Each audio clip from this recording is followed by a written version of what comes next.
देखिए last video में हम देखे थे 88 पेज से 90 पेज तक हम सॉल्यूशन देखे थे। अभी हम 90 पेज से आगे सॉल्यूशन देखते हैं। 106 नंबर क्वेश्चन है ये, और ये सारे क्वेश्चन है रेलवे के एग्जाम में पूछे गए क्वेश्चन है। रेलवे के एग्जाम जैसे जेई हो गया, कोई डीएमआरसी का एग्जाम हो गया, इस तरीके के एग्जाम में पूछे गए क्वेश्चन है सारे। और 573 पेज की बुक है जिसको हम सॉल्व कर रहे हैं। उसमें सारे के सारे क्वेश्चन ऐसे ही दिए हुए हैं जो कि प्रीवियस ईयर में आए हुए हैं। तो अभी हम देखिए 106 नंबर क्वेश्चन से स्टार्ट करते हैं। पंखे व निकास पंखों की संख्या किस पर निर्भर करती है? तो ये आपकी किस पर निर्भर करेगी?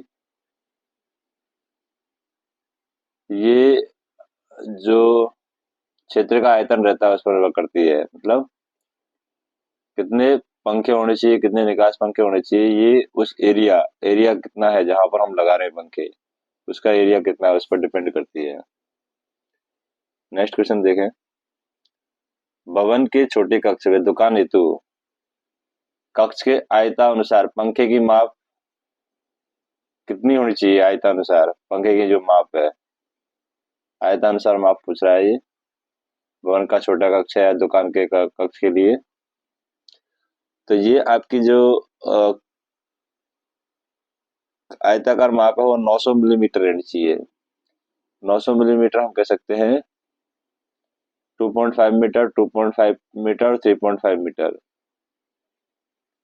2.5 मीटर, 2.5 मीटर और 3.5 मीटर। इस हिसाब से ये जो माप है आपकी वो 900 मिलीमीटर रहनी चाहिए।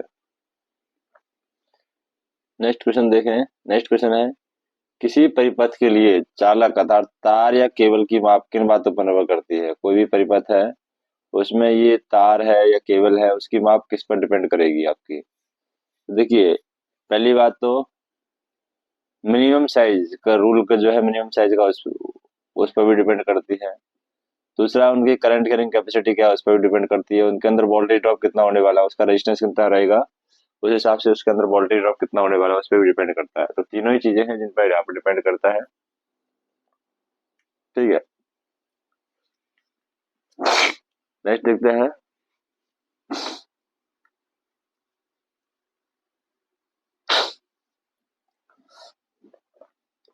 ये क्वेश्चन हो गया। नेक्स्ट देखते हैं 109 नंबर क्वेश्चन।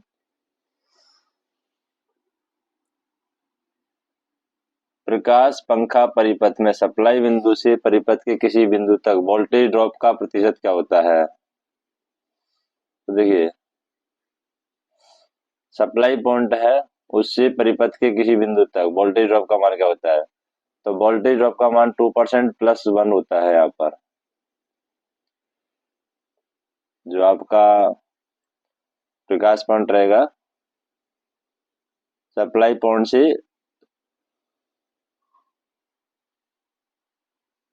परिपथ का कोई बिंदु रहेगा, वहां तक वोल्टेज ड्रॉप का मान 2% प्लस 1 रहता है।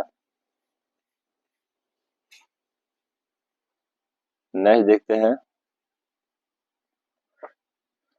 मोटर में स्टार्टर व मीटर टर्मिनल बॉक्स के बीच लगाने वाली सुनम्य वाहक नली की लंबाई किससे अधिक नहीं होनी चाहिए? ये आपकी 3 मीटर से अधिक नहीं होनी चाहिए। मोटर में जो स्टार्टर आपका लगा हुआ है और मीटर टर्मिनल लगा होता है, उसके बॉक्स के बीच में लगने वाली जो सुनम्य भाग की नली की लंबाई है वो 3 मीटर से ज्यादा यहाँ पर नहीं होनी चाहिए। नेक्स्ट देखते हैं। जैसे 5 HP और 220 वोल्ट डीसी मोटर है, ठीक है, उसकी पूर्ण कार्यवार विद्युत धारा की गणना करनी है आपकी। उसकी दक्षता आपकी 80% है, और दक्षता 80% दे रखी है। 5 HP की मोटर दे रखी है। 1 HP में कितना उड़ता है? 735.5 वोल्ट। तो इससे मल्टीप्लाई करेंगे 5 इंटू 735.5 वोल्ट से, तो यहाँ से आउटपुट निकल के आ जाएगा मोटर का। और जैसे आउटपुट यहाँ से निकल के आ गया है, मान लेते हैं हम कितना, जो भी यहाँ पर आउटपुट आएगा और वोल्टेज कितना दे रखा है, 220 वोल्ट दे रखा है यहाँ पर। तो मोटर की यहाँ पर पूछ रहा है कार्यभार विद्युत धारा, तो करंट की वैल्यू पूछी है। करंट की वैल्यू क्या होगी, I equal to psi divide by नीटा वी। ठीक है, ये रहेगी। तो इससे हम देखें साई की वैल्यू क्या है, ये 5 हो गया। साई जो है 5 इंटू 735.5 डिवाइड बाई नीटा। नीटा कितना है आपका 0.8, मतलब 80% के आसपास एफिशिएंसी है। और वी कितना है, वोल्ट, 220 वोल्ट। तो इससे हमारी वैल्यू आ जाएगी 20.895 एम्पियर। तो ये हमारा आंसर हो जाएगा। ठीक है, अभी आ जाते हैं नेक्स्ट क्वेश्चन पे। नेक्स्ट क्वेश्चन है आपका, जैसे कि ये क्वेश्चन देख लेते हैं। फ्लाइंग स्टे अरेंजमेंट कहाँ उपयोग में लाया जाता है। थोड़ा सा ये दिक्कत कर रहा है,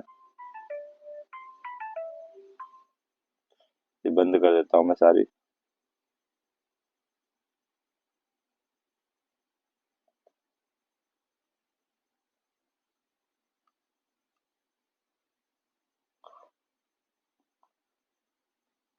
फ्लाइंग स्टे अरेंजमेंट कहाँ उपयोग में लाते हैं हम, जब आपके टेक तार हेतु कोई स्थान उपलब्ध नहीं हो, तो वहां पर हम फ्लाइंग स्टे अरेंजमेंट का उपयोग करते हैं। तो फ्लाइंग स्टे अरेंजमेंट का उपयोग हम ऐसी परिस्थिति में करते हैं जहां बीच में सड़क या कोई अन्य रुकावट आ जाने के कारण टेक तार स्थापन के लिए स्थान उपलब्ध नहीं हो जा पाता है। वहां पर हम जैकी पोल लगा देते हैं, और जैकी पोल लगा करके फ्लाइंग प्रारूप के टेक व्यवस्था की हम व्यवस्था कर देते हैं।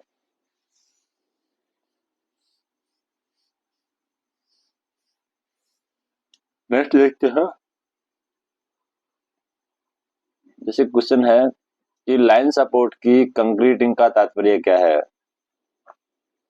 तो लाइन सपोर्ट की कंक्रीटिंग का तात्पर्य क्या होता है, जो आधार होता है उनका भूमि में जो दृढ़ तरीके से जमा होता है उसी को बोलते हैं लाइन सपोर्ट की कंक्रीटिंग हमें करनी होती है, ताकि जो बेस है वो उसका भूमि से अत्यधिक जुड़ाव हो जाए। तो लाइन आधार जो होते हैं उनको भूमि में दृढ़ जमाव देने के लिए लकड़ी के खंभों के अतिरिक्त हम सभी आधारों की नींव पर कंक्रीटिंग भी कर देते हैं, ताकि वो मजबूती से टिका रहे। लाइन आधारों के भू संपर्कन हेतु कौन सी विधि उपयोग में लाई जाती है, मतलब हम उनकी अर्थिंग करते हैं तो उसमें कौन सी टेक्निक का हम इस्तेमाल करते हैं। तो उसमें हम पाइप भू संपर्कन का उपयोग करते हैं।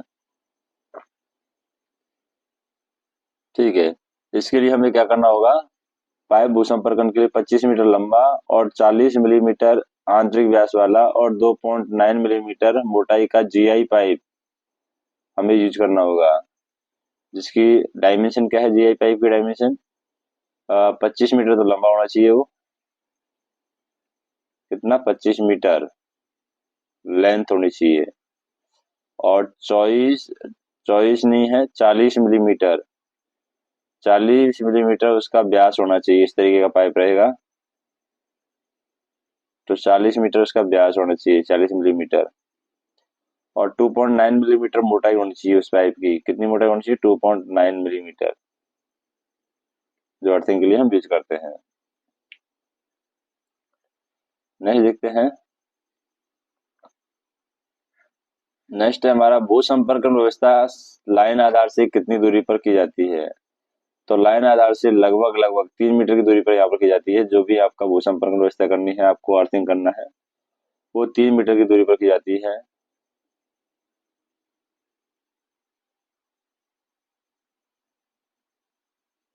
तो यहाँ पर हम क्या करते हैं, जब लाइन संपर्कन भू संपर्कन व्यवस्था करते हैं लाइन बेस के लिए, तो लाइन बेस से यहाँ पर जो हम यूज करते हैं वायर, जीआई तार, वो 8 SWG का वायर यूज करते हैं। कितने का, 8 SWG का जीआई तार है। भूमि तल से लगभग 60 सेंटीमीटर अंदर से ला करके हम क्या करते हैं, नट बोल्ट से उसकी कस देते हैं यहाँ पर। तो 60 सेंटीमीटर अंदर से उसको लाते हैं हम, जो तार लाते हैं, और तार की मोटाई क्या है, 8 SWG उसकी मोटाई होती है। नहीं देखें, भूमिगत लाइन हेतु मुख्य अवयव क्या है, जो आप ग्राउंडेड लाइंस करते हैं तो उसके लिए मुख्य अवयव क्या है यहाँ पर।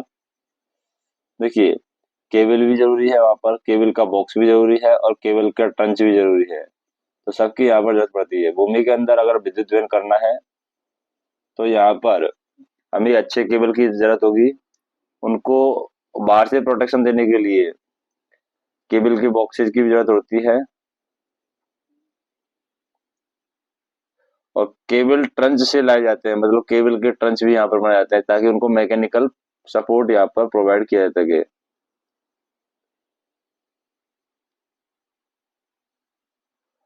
और अगर आपको मतलब बहुत दूर तक केबल को ले जाना है, उतनी केबल नहीं है, तो केबल में जॉइंट देते हैं, तो जॉइंटों की प्रोटेक्शन के लिए केबल बॉक्सेज की भी आपको रिक्वायरमेंट रहती है। ठीक है, तो केबल बॉक्सेज की भी यहाँ पर जरूरत पड़ेगी।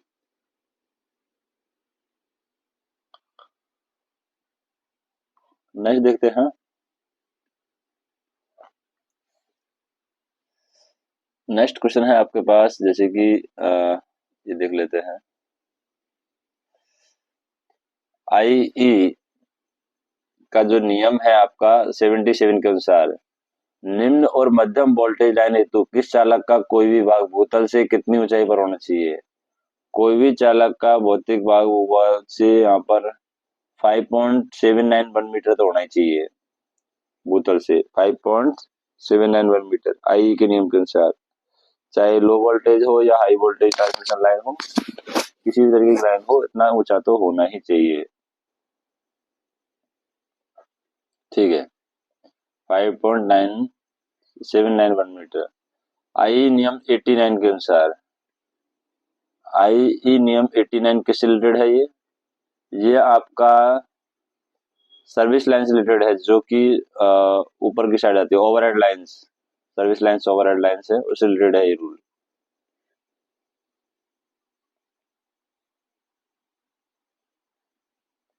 जैसे कि कोई भी सर्विस लाइन जो ओवरहेड लाइन है, टैपिंग या फिर जो सपोर्टिंग पॉइंट के अलावा हम उसको कहीं से और से नहीं निकालेंगे, ये उसमें कहा गया है।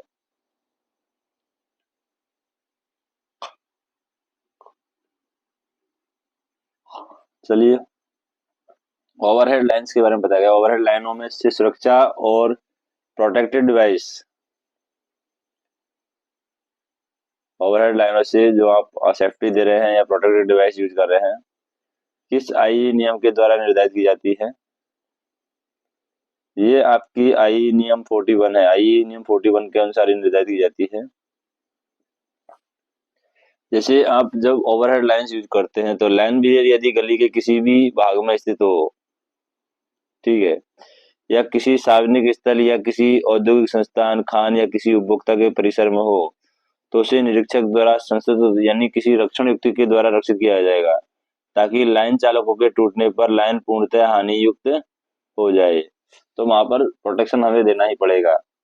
तो प्रोटेक्शन देने के लिए आई नियम 41 देते हैं। जैसे कि आपने रोड के नीचे जब लाइन जब जाती है, तो रोड के ऊपर से लाइन जाती है, तो उसके नीचे एक प्रोटेक्शन देते हैं कि मतलब रोड का तार टूट गया तो वो नीचे गिरना नहीं चाहिए। वो किसके द्वारा सुरक्षा दी जाती है, आई रूल, रूल नंबर 41 के द्वारा वो सुरक्षा दी जाती है।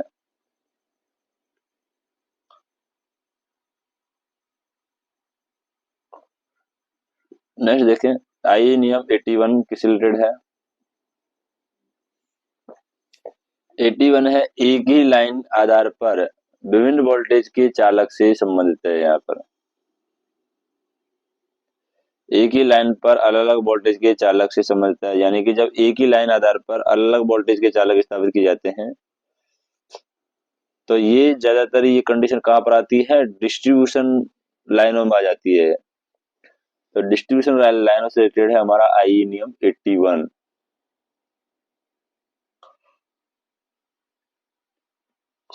किस रिलेटेड है, डिस्ट्रीब्यूशन लाइनों से रिलेटेड है, डिस्ट्रीब्यूशन लाइन। ठीक है, अभी आते हैं नेक्स्ट क्वेश्चन पे। कौन सा राज्य आई नियम का पालन नहीं करता है? तो जम्मू कश्मीर है आपका, जो कि आई नियम का पालन नहीं करता है। कौन नहीं करता है? जम्मू कश्मीर आई नियमों का पालन नहीं करता है। अभी तो करने लग गया है शायद, 370 हटा दिया है जम्मू कश्मीर में, क्योंकि ये 2006 का क्वेश्चन है इसलिए।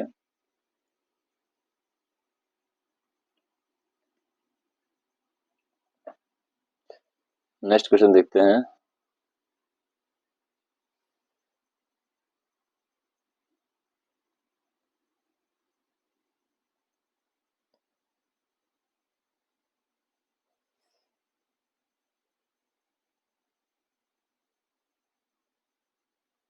नेक्स्ट क्वेश्चन है हमारे पास, जैसे कि ये क्वेश्चन देख लेते हैं।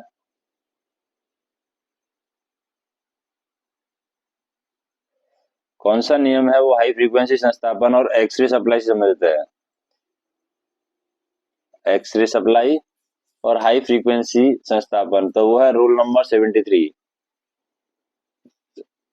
ठीक है, और 11 केवी लाइन का पोल है आपका, 11 केवी लाइन है। तो 11 केवी लाइन के लिए कौन से पोल को आप वरीयता देंगे? यहाँ पर जो पोल देखा रखे हैं 11 केवी के लिए, वो आपका रहेगा, जैसे रेल पोल भी आप यूज कर सकते हैं 11 केवी लाइन के लिए, लकड़ी का पोल भी आप यूज कर सकते हैं, इस्पात का नलिया पोल भी आप यूज कर सकते हैं। तो 11 केवी लाइन के लिए तीनों पोलों का यहाँ पर इस्तेमाल आप कर सकते हैं। लकड़ी के पुल का उपयोग कर सकते हैं, रेल के पुल का इस पर इस्तेमाल कर सकते हैं, और इस्पात या फिर आरसीसी पीसीसी पुल का भी आप उपयोग कर सकते हैं। ठीक है, नेक्स्ट हम देखते हैं नेक्स्ट क्वेश्चन।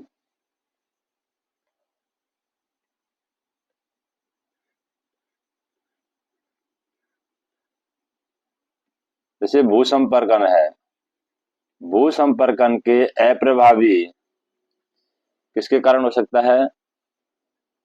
इलेक्ट्रोड की अगर उपयुक्त माप नहीं है, इलेक्ट्रोड की उपयुक्त माप का नहीं होना, ये भूसंपर्कन के अप्रभावी का कारण हो सकता है। और भूतार की उपयुक्त माप नहीं है, तब भी हम इसका यूटिलाइज कर सकते हैं, भूसंपर्कन के अप्रभावी का कारण हो सकता है। या भूसंपर्क नमी रहित हो जाता है, तो या तो उसमें नमी नहीं है तो वो काम नहीं करेगा, या उसकी प्रॉपर माप नहीं है, मेजरमेंट नहीं है, तब भी वो भूसंपर्कन अर्थिंग है वो काम नहीं करेगा। या इलेक्ट्रोड जो हमने यूज की है वो प्रॉपर मेजरमेंट की नहीं है, प्रॉपर माप नहीं है, तो भी वो काम नहीं करेगा। तो ये रीजन हो सकते हैं जब आपका भूसंपर्कन अर्थिंग है वो काम नहीं कर रहा है, तो उनको आपको क्रॉस चेक कर लेना है। ठीक है, अगर उपयुक्त माप नहीं होगी तो भी आपका अर्थिंग काम नहीं करेगा। अगर जोड़ कोई ढीले हो गए हैं या आपका अर्थिंग टूट गया है तो भी काम नहीं करेगा। अगर वो खोदा गया है, जो गहराई उसकी कम है, तो गहराई कम होने के कारण भी आपका जो क्षरण विद्युत धारा है वो भूतल पर पर्याप्त विसर्जन उसका नहीं हो पाएगा, मतलब कि उसका प्रॉपर मैनेजमेंट नहीं हो पाएगा, तो भी प्रॉब्लम करेगा।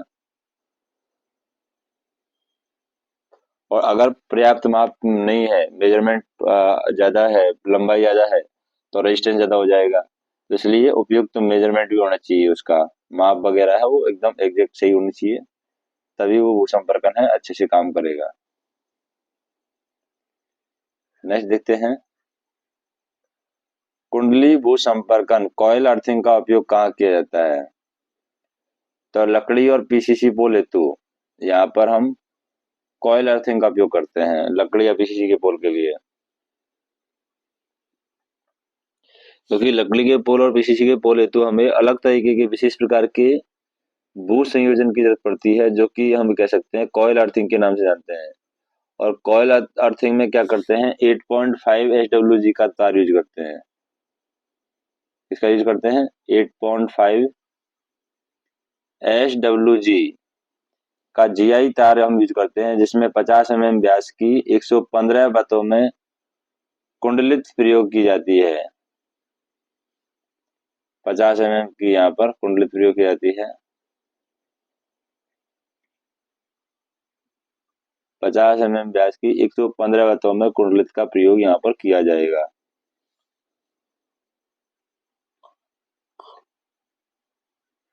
नेक्स्ट देखते हैं, एक 15x6x4 मीटर के हॉल में प्रकाश व पंखों की व्यवस्था करती है। तो यहाँ पर आवश्यक न्यूनतम प्रदीपन 10 वाट प्रति मीटर है। तो बल्ब व पंखों की संख्या क्या होगी? तो बल्ब और पंखों की संख्या है वो क्या होगी? अगर आपका हॉल का साइज दे रखा है, पंखों की आपको व्यवस्था करनी है, प्रकाश की आपको व्यवस्था करनी है, तो न्यूनतम 10 वाट प्रति मीटर आपको एनर्जी चाहिए, मतलब वहां पर लाइट चाहिए। तो 10 बल्ब और 5 पंखे आपको चाहिए। 15x6x4 मीटर का हॉल है, मतलब हॉल की साइज भी दे रखी है। तो 15x6x4 से हम देखें, 6 चौको 24 या 15 × 90, 90 × 4। तो पहले तो ये देख लेते हैं कि ये जो है 15x6 है। 15x6 आ गया 90, तो 90 मीटर तो हो गया ही आपका प्रदीपन।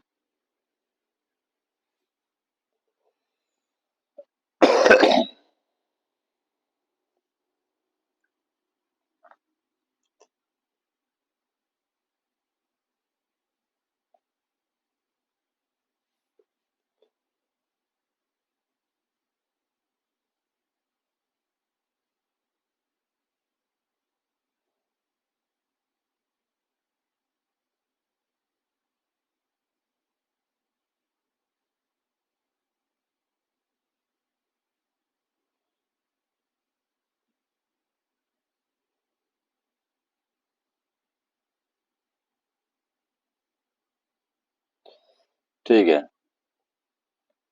अब ये आपका आ गया। उसके बाद में न्यूनतम आपको चाहिए 10 वाट प्रति मीटर। 10 वाट प्रति मीटर चाहिए, मतलब 900 वाट आपको चाहिए एनर्जी। कितनी चाहिए? 900 वाट आपको एनर्जी चाहिए। हम मान लेते हैं कि हॉल में आपने 100 वाट के बल्ब लगाए। 100 वाट के बल्ब लगाएंगे तो 9 बल्ब हो रहे हैं यहाँ पर। कितने बल्ब हो रहे हैं? 9 बल्ब। लेकिन आपको फैन भी लगाने हैं।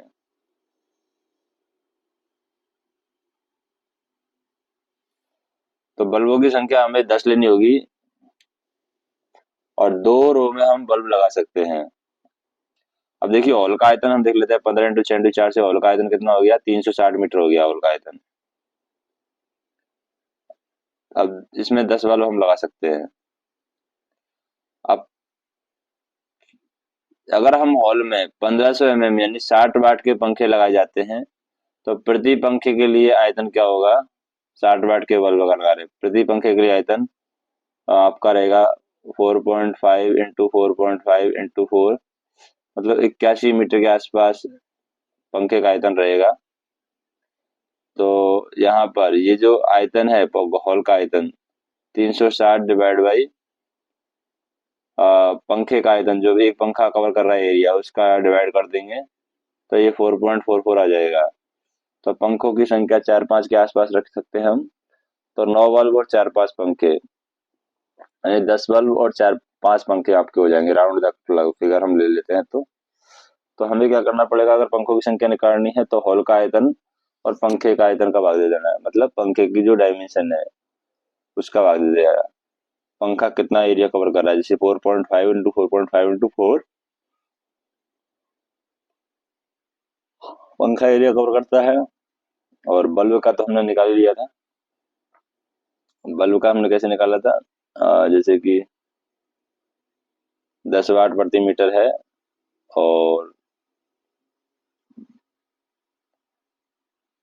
90 मीटर के लिए चाहिए, तो 90 मीटर इंटू 10 कर लेंगे तो 900 हो जाएगा वो।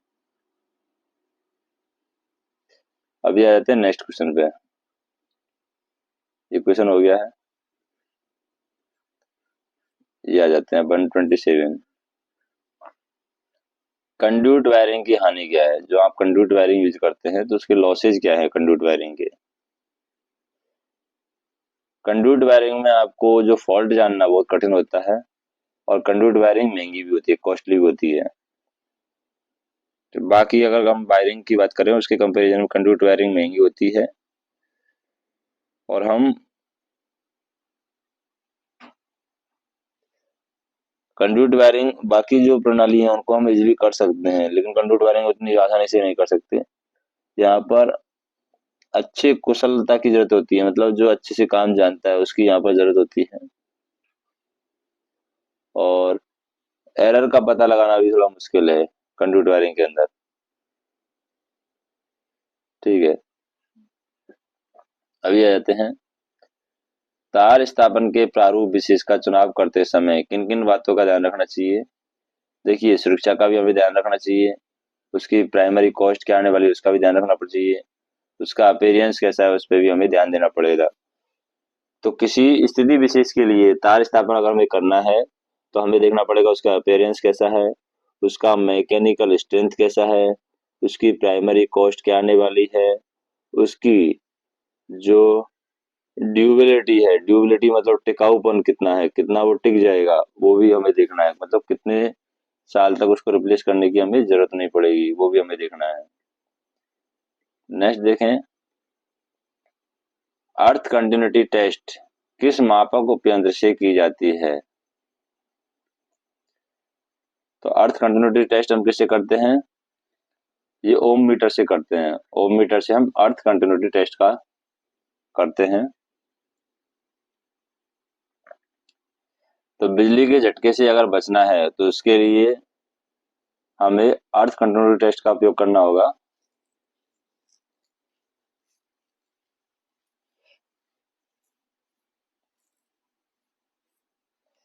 फिर है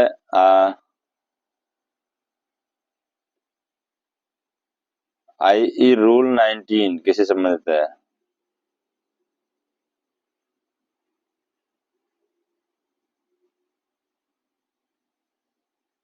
IE रूल 19, IE रूल 19 है अर्थिंग से रिलेटेड होता है हमारा। किस रिलेटेड है, अर्थिंग से रिलेटेड। जैसे जो ओवरहेड लाइन है,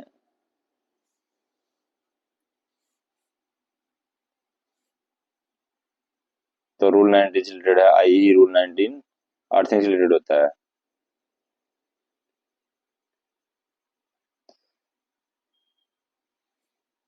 ठीक है, नेक्स्ट देखते हैं,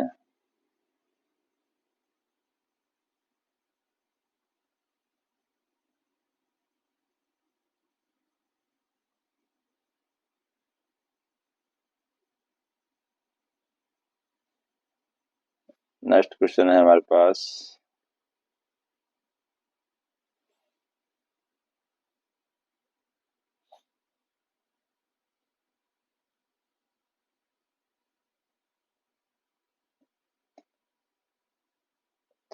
ये क्वेश्चन देख लेते हैं। इंडियन इलेक्ट्रिसिटी रूल नंबर 92 किससे संबंधित है।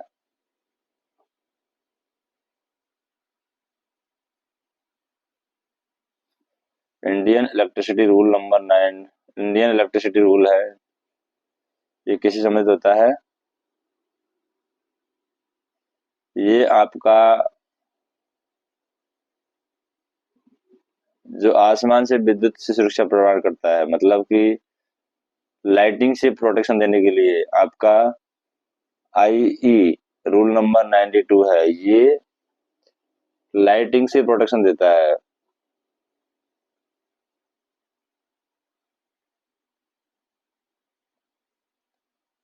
तो इसमें ऐसे क्या होगा कि आपका जब लाइटिंग होगा तो लाइटिंग की सिचुएशन में जब भी इलेक्ट्रिसिटी गिरेगी तो तुरंत आपकी लाइट है वो चली जाएगी, वैसा यहाँ पर रूल रहता है। नेक्स्ट देखिए, ओवरहेड चार्ज के अंतर्गत कौन से प्रभार आते हैं ओवरहेड चार्ज में। ओवरहेड चार्ज में आपके इंक्लूड होते हैं जैसे कि बिजली, पानी और भवन पे जो व्यय है वो आपका ओवरहेड चार्ज में आता है। प्रशासनिक व्यय है वो भी आपका ओवरहेड चार्ज में आता है। श्रम व्यय है वो भी आपका ओवरहेड चार्ज में आता है। तो जब भी हम क्या लगाते हैं, विद्युत संस्थापन कार्यों में लगने वाले श्रम के ऊपर किए जाने वाला व्यय है वो भी ओवरहेड चार्ज में आएगा। संस्थापन की प्रत्यक्ष लागत ओवरहेड चार्ज में आएगा। बिजली, पानी, उपकरण, भवनों का घिसाव, भवन कर, वो भी हमारा ओवरहेड चार्ज में आता है। ठीक है, फिर हम देखते हैं यहाँ पर ओवरहेड लाइंस के लिए भारतीय विद्युत नियम 1956 के अध्याय 8 का नियम किससे संबंधित है?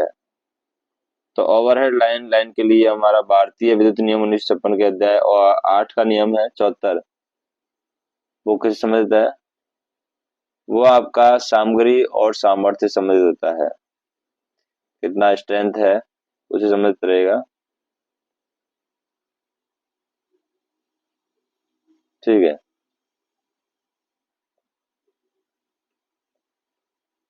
नेक्स्ट देखते हैं अच्छे अनुमान के लिए कौन सी जानकारी है। अच्छे अनुमान के लिए मतलब आपको अच्छा एस्टिमेशन करना है तो कौन सी जानकारी यहाँ पर आपका हेल्प करेगी? तो देखिए, उत्पादों की उपलब्धता है, ये जानकारी आपकी हेल्प करेगी। उत्पादों के सोर्स क्या है, विक्रेता का चयन क्या है, ये भी आपकी हेल्प करेगी। नए उत्पाद और उनकी गुणवत्ता क्या चल रही है, वो भी आपका हेल्प करेगा। मूल्य और प्रत्येक उत्पाद के लिए प्रदान की गई छूट है, वो भी आपकी हेल्प करेगी। तो ये चारों चीजें आपकी हेल्प करने वाली है अगर आपको अच्छा एस्टिमेशन करना है कि उत्पादों की उपलब्धता कैसी है, उत्पादों के स्रोत क्या है, विक्रेता का चयन आपको करना होगा, नए उत्पाद और उनकी गुणवत्ता का चयन करना होगा, और प्रत्येक उत्पाद के लिए प्रदान की गई छूट के बारे में भी आपको पता करना होगा कि कैसा है। तो इसमें हम देखें किस प्रकार की अर्थिंग को फायर अर्थिंग कहते हैं। तो फायर अर्थिंग है आप रोड अर्थिंग को कहते हैं। कौन सी अर्थिंग को कहेंगे फायर अर्थिंग? रोड अर्थिंग है, रोड अर्थिंग को फायर अर्थिंग कहते हैं। और अर्थिंग की ये विधि है बलुआ जमीन के लिए उपयुक्त होती है। कौन सी जमीन के लिए उपयुक्त होगी है? जो रोड अर्थिंग है आपकी बलुआ जमीन, जो आपकी बलुआ टाइप की जो जमीन रहेगी उस बलुआ जमीन के लिए ज्यादा उपयुक्त होती है ये। इसको हम बोलते हैं फायर अर्थिंग। ठीक है, अभी आते हैं नेक्स्ट क्वेश्चन पे। जीआई पाइप की व्यास क्या है, इसके माध्यम से भू तार को बाहर निकालने की आवश्यकता है। जिसका व्यास हम भू तार को बाहर निकाल सकते हैं, उस जीआई पाइप की व्यास क्या होगी जिसकी मदद से हम भू तार को बाहर निकालते हैं? वो 13 मिलीमीटर का उसका व्यास रहेगा, उससे हम भू तार को बाहर निकालते हैं।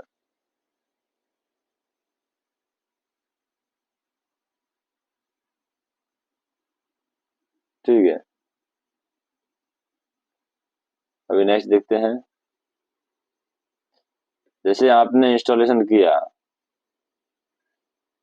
किसी भी नए इंस्टॉलेशन पर वायरिंग के पूरा होने पर नियमों के किस सेट को सत्यापित किया जाता है? अगर आपका वायरिंग पूरा हो गया है तो I rule, Indian electricity rule 1956 का यहाँ पर यूज किया जाएगा। अगर आपका वायरिंग वगैरह कंप्लीट हो गया है।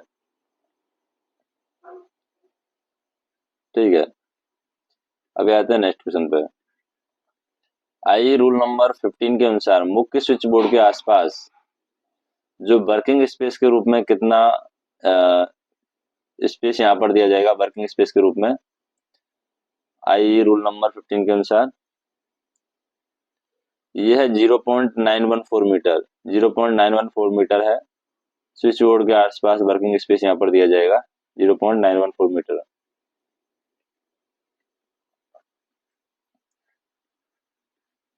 मोटर संस्थापन के संबंध में कौन सा कथन सही है? मोटर इंस्टॉलेशन का आपको करना है तो यहाँ पर कौन सा कथन सही रहेगा?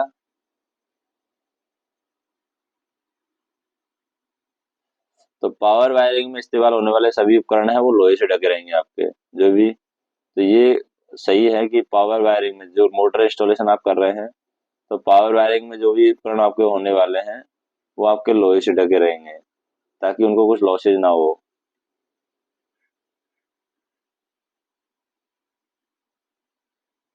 यहाँ पर हम देखें करंट रेटिंग के लिए, जैसे संस्थापन में करंट रेटिंग के लिए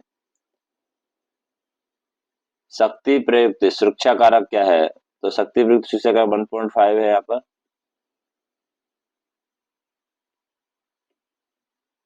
नेक्स्ट देखें, पोल और स्टे के बीच का कोण क्या है? पोल और स्टे के बीच का जो कोण होता है वो 30 डिग्री होता है। आईई रूल नंबर 61 के अनुसार मोटर फ्रेम के लिए कितने अर्थ कनेक्शन आवश्यक है? तो देखिए, मोटर फ्रेम के लिए आपको यहाँ पर दो अलग अलग आपको जरूरत पड़ेगी कनेक्शंस की। मोटर फ्रेम के लिए दो अलग अलग two separate and distinct earth connection की यहाँ पर रिक्वायरमेंट आपको रहेगी। नेक्स्ट देखते हैं,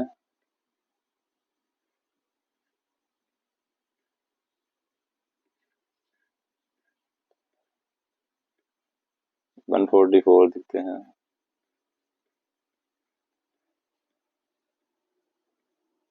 ये देख लेते हैं 143। अप्रत्यक्ष प्रकाश योजना के लिए उपयुक्त गुणांक क्या है? तो उपयुक्त गुणांक आपका 0.25 से 0.5 होगा। ये अप्रत्यक्ष प्रकाश योजना के लिए है। कार्यतल पर पड़ने वाली ल्यूमन और प्रकाश सोर्स के द्वारा उत्पन्न ल्यूमन का अनुपात उपयोगिता गुणांक कहलाता है। मतलब कितनी कार्य सोर्स पर आपको कुल कितनी एनर्जी प्राप्त हो रही है और प्रकाश सोर्स के द्वारा कुल कितनी एनर्जी जनरेट हो रही है, प्राप्त हो रही है डिवाइड बाई जनरेट हो रही है, दोनों का जो रेशियो निकालते हैं उस रेशियो को हम बोलते हैं अप्रत्यक्ष प्रकाश योजन। अभी देखिए, एक है रूल करंट 144। ये किसके बारे में बताता है? तो ये अगर आप मीटर के साथ हस्तक्षेप करते हैं तो जुर्माना देना होता है, उसके बारे में है आई रूल 44। ये बताता है कि आपको मीटर के साथ छेड़छाड़ नहीं करनी है, नहीं तो आपको जुर्माना भरना पड़ेगा।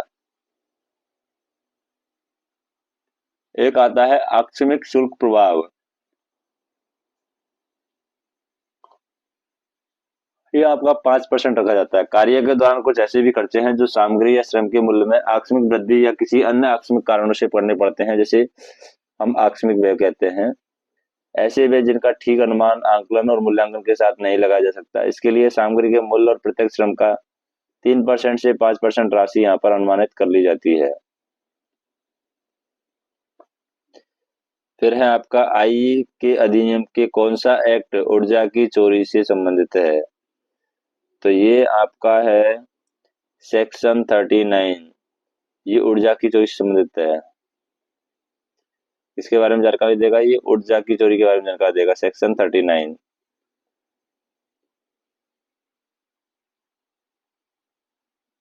ठीक है, नेक्स्ट देखें,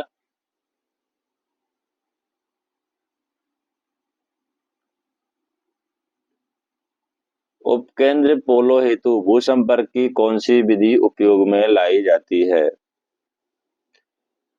तो यहाँ पर उपकेंद्र पोलो होती भूसंपर्क की कौन सी विधि काम में लेते हैं? पाइप भू संयोजन यहाँ पर काम में लेते हैं। कौन सी विधि लेते हैं?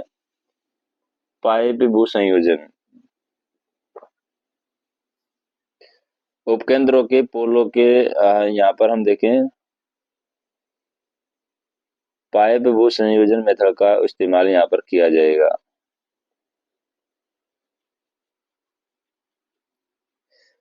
तो पाइप भू संयोजन में 2.5 मीटर लंबा, 40 मिलीमीटर व्यास और 2.9 मिलीमीटर मोटा जीआई पाइप है जो कि इलेक्ट्रोड के लिए उपयोग किया जाता है। उसकी लंबाई कितनी होती है? 2.5 मीटर लंबा होता है, 40 mm का उसका क्या रहता है? डायमीटर रहता है, मतलब व्यास रहता है 40 मीटर का। और 2.9 मीटर का क्या रहता है? जीआई पाइप रहता है, मतलब मोटाई रहती है उसकी 2.9 मीटर। ठीक है, नेक्स्ट देखते हैं, एक भवन की वायरिंग में 20 लैंप 60 वाट के और 100 वाट के 4 पंखे हैं। 240 वोल्ट की आपूर्ति के लिए पूरी व्यवस्था में अर्थ के लिए मान्य विद्युत रोधन यानी इंसुलेटेड रेजिस्टेंस क्या होगा? तो इंसुलेटेड रेजिस्टेंस की जो वैल्यू है यहाँ पर 0.18 मेगा ओम होगी। अब इसकी कैलकुलेशन कैसे करते हैं 0.18 मेगा ओम की। देखिए सप्लाई वोल्टेज दे रखा है 240 वोल्ट, और अगर हम टोटल लोड निकाल लें तो देखिए 20 इंटू 60, 20 लैंप 60 वाट की, तो 20 इंटू 60 मतलब कितना हो गया 1200। 1200 और 4 पंखे 100 वाट के मतलब 400, ये तो कितना हो गया 1600 वाट। तो वाट तो कितना हो गया हमारा 1600 वाट। अब फुल लोड करंट अगर हम निकाले तो 1600 हमारा वाट आ गया, मतलब पावर आ गया। करंट की वैल्यू निकालते तो पी डिवाइड बाई आई से निकाल सकते हैं, पी डिवाइड बाई वी से, मतलब 1600 डिवाइड बाई 240, 1600 डिवाइड बाई 240 मतलब 6.67 आ जाएगी करंट की वैल्यू। करंट आ गया हमारे पास 6.67। अब leakage current, maximum leakage current कितनी हो सकती है 6.67 में हम कितने किसका भाग दे देंगे 5000 का भाग दे देंगे, क्योंकि मैक्सिमम लीकेज करंट इतनी हो सकती है। 6.67 में 5000 का भाग दे देंगे अगर हम, तो ये वैल्यू आ जाएगी हमारी 0.0013 के आसपास। ठीक है। तो मैक्सिमम मान्य विद्युत रोधन प्रतिरोध कितना होगा, तो विद्युत रोधन प्रतिरोध की बात करें तो 240 डिवाइड बाई ये अधिकतम मान लीकेज करंट की वैल्यू डाल देंगे 0.0013, तो ये आ जाएगा 180,000 ओम। 180,000 ओम को लिख सकते हैं 0.1 मेगा ओम, 18 मेगा ओम। ठीक है, नेक्स्ट करते हैं। ठीक है, नेक्स्ट क्वेश्चन है आंतरिक वायरिंग के लिए किस प्रकार के इंसुलेशन को प्राथमिकता देते हैं। तो पीवीसी इंसुलेशन को हम प्राथमिकता देते हैं आंतरिक वायरिंग के लिए, पॉली वाइनिल इंसुलेशन को यहाँ पर प्राथमिकता दी जाती है, और ये ज्वलनशील है परंतु पानी का प्रभाव यहाँ पर नहीं पड़ता है। ज्वलनशील होता है लेकिन पानी का प्रभाव नहीं पड़ता है, पतला और लचकदार कठोर होता है। घरों में प्रयोग होने वाले तारों में फ्लेक्सिबल तारों पर इंसुलेशन चढ़ाने के लिए इसका इस्तेमाल करते हैं। पीवीसी का इस्तेमाल फ्लेक्सिबल तारों पर इंसुलेशन चढ़ाने के लिए किया जाता है।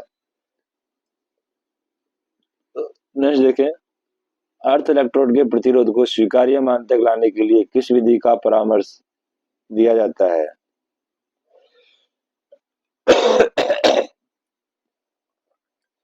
तो प्रतिरोध अगर हमें स्वीकार्य मान तक लाना है तो ज्यादातर हमें बार बार गड्ढों के में पानी डालना पड़ता है, नमक डालना पड़ता है। तो समय समय पर भूमि के गड्ढों में पानी डाल करके हम जो भी इलेक्ट्रोड का रेजिस्टेंस है उसको हम मेंटेन कर सकते हैं। ठीक है, अभी आते हैं नेक्स्ट क्वेश्चन पे।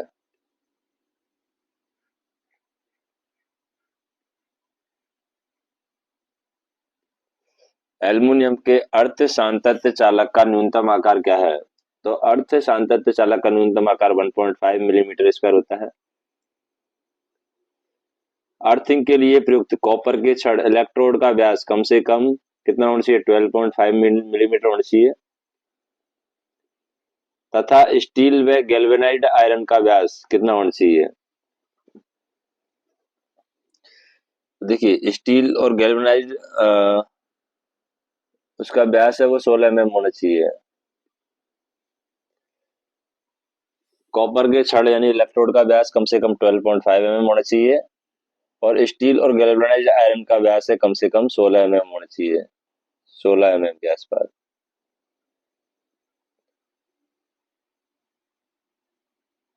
ठीक है,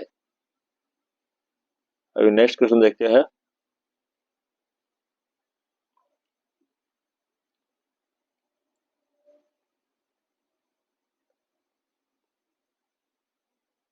नेक्स्ट क्वेश्चन है हमारे पास जैसे कि ये क्वेश्चन देख लेते हैं 153।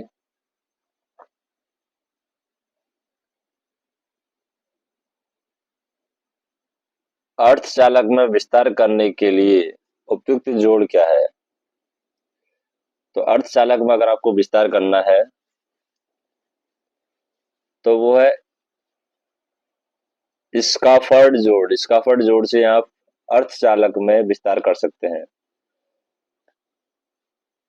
इस जोड़ का उपयोग बड़े सिंगल चालकों में होता है जहां सुंदर प्रस्तुति और मजबूती मुख्य विषय होता है, जहां पर देखने में भी अच्छा लगे और जॉइंट जो है वो आपका मजबूत रहे, वहां पर इसका यूज होता है। और यहाँ पर ऐसी सिचुएशन में जोड़ पर क्या है, ज्यादा तन्य दाब नहीं लगाया जाता है, जैसे कि अंदर वायरिंग में चालकों को भूमिगत रखा जाता है। नेक्स्ट देखते हैं, दो इलेक्ट्रोड के बीच में न्यूनतम दूरी क्या होनी चाहिए। तो दो इलेक्ट्रोड के बीच में न्यूनतम दूरी है इलेक्ट्रोड की लंबाई का दुगना होनी चाहिए। दो इलेक्ट्रोड के बीच में न्यूनतम दूरी इलेक्ट्रोड की लंबाई का दुगना होना चाहिए।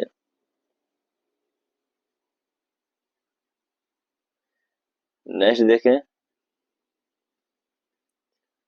अर्थ टेस्टर में धारा प्रत्यावर्तक का कार्य क्या है।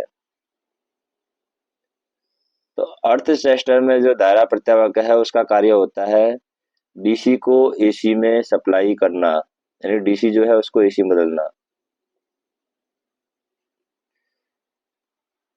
अर्थ टेस्टर में धारा प्रत्यावर्तक का काम होता है डीसी को एसी में बदलना।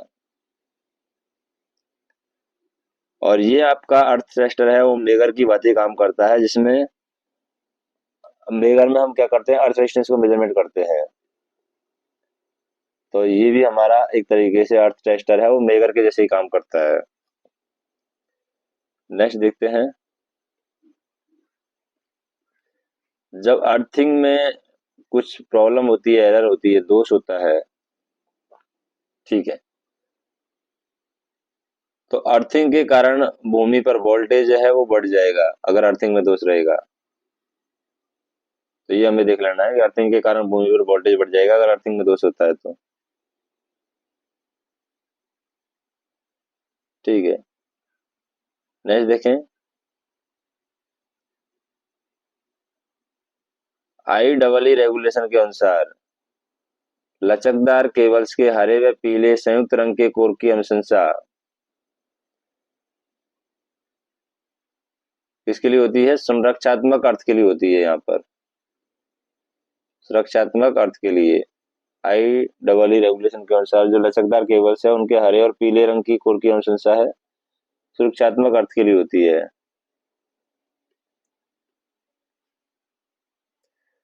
भारतीय विद्युत नियम अनुसार कितने वाट से ऊपर के लिए भवन में अर्थ लीकेज सर्किट ब्रेकर लगाया जाना चाहिए।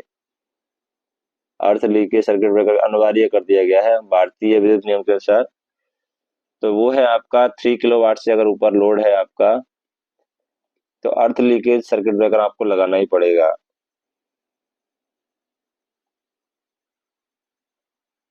तो भारतीय विद्युत नियम के अनुसार 5 किलोवाट से ऊपर के लिए भवन में अर्थ लीकेज सर्किट लगाया जाना अनिवार्य है। और अर्थ सर्किट ब्रेकर है रिले की बाती, धारा और वोल्टेज प्रचालित प्रकार की होती है, केवल 100 मिली एम्पियर लीकेज धारा पर ही वो प्रचालित हो सकती है। उपकरण में अर्थ दोष या लीकेज उपस्थित होने पर अर्थ लीकेज ब्रेकर लाइन को ऑफ करके उपकरण को विद्युत सोर्स से पृथककृत कर देता है।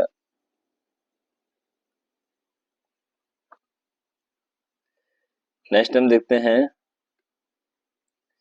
जैसे कि वायरिंग में लूपिंग टेक्निक का उपयोग क्यों करते हैं हम। वायरिंग की लूपिंग विधि का उपयोग किस में किया जाता है,